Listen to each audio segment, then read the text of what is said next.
Hip-hop fans may be familiar with several rivalries that used to be quite the show and are still regularly discussed now. One instance of this is the argument that occurred between Sean Diddy Combs and Marion Suge Knight. Rap culture was permanently changed by both figures, living legends who helped to transform the field in the 1990s and beyond.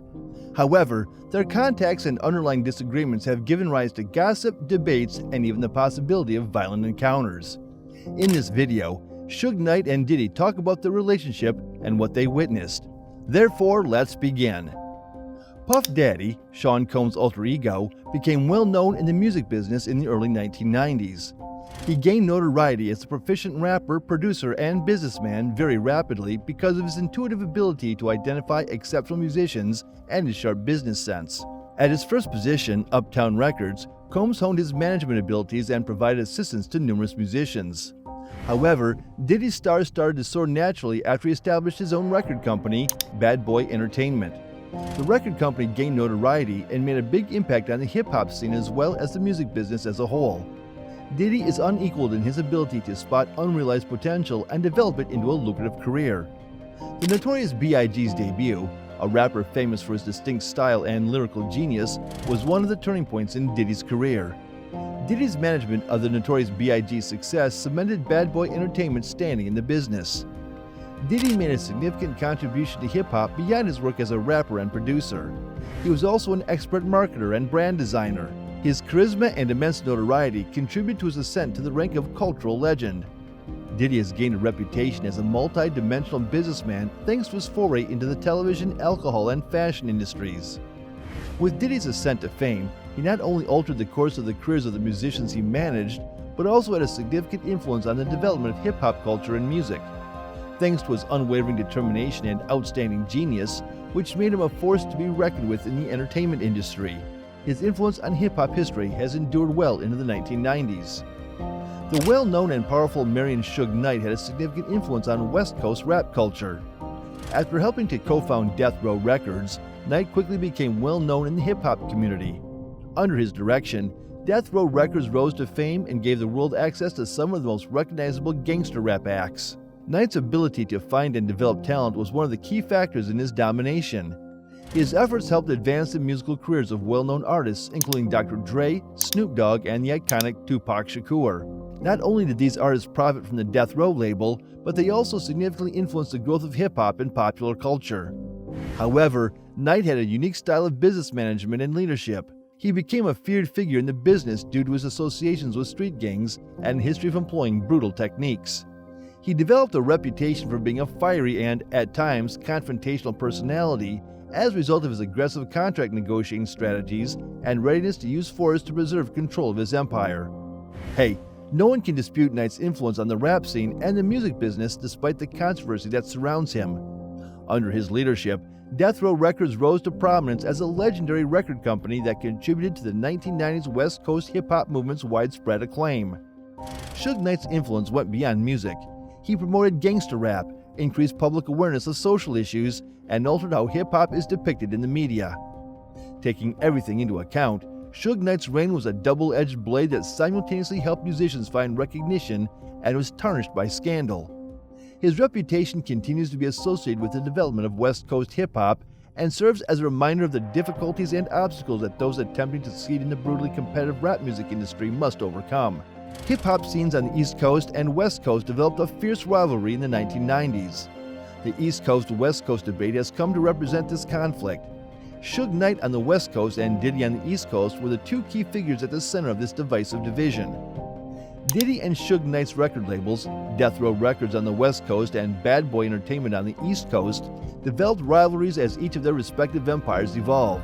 The media zealously rehashed sensationalized stories in an effort to increase viewership and book sales, which made the situation more competitive.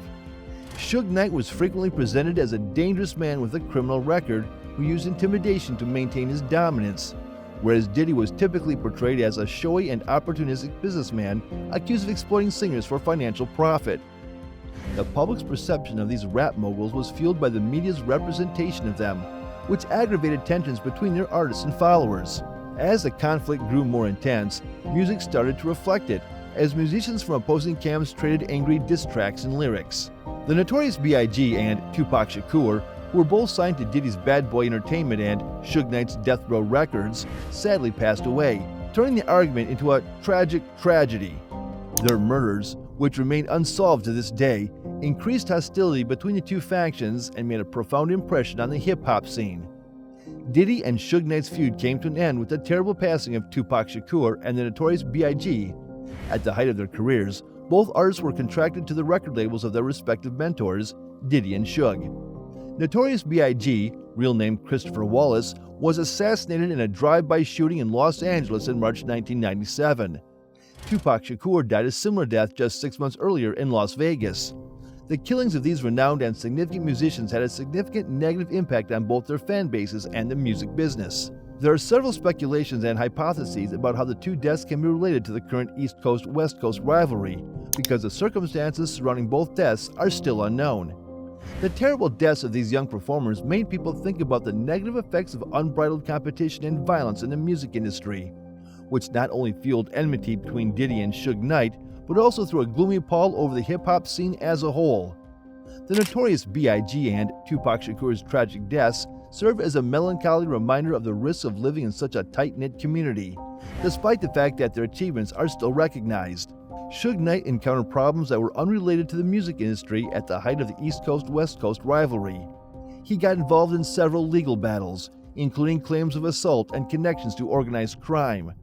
Although there were already issues with Knight's reputation, these court proceedings only served to confirm that people saw him as a risky and unpredictable person. His legal issues, which received widespread media attention as a result of the reporting, came to symbolize the less honorable side of the music business, encouraging the idea that even successful hip-hop artists might become embroiled in scandal and possibly commit crimes. Even though Diddy had great success in the music industry, he was involved in court disputes that hurt his reputation. Arguments with former relationships and accusations that he took advantage of artists plagued him. Despite having significantly contributed to hip-hop, he was criticized and looked at for his business practices.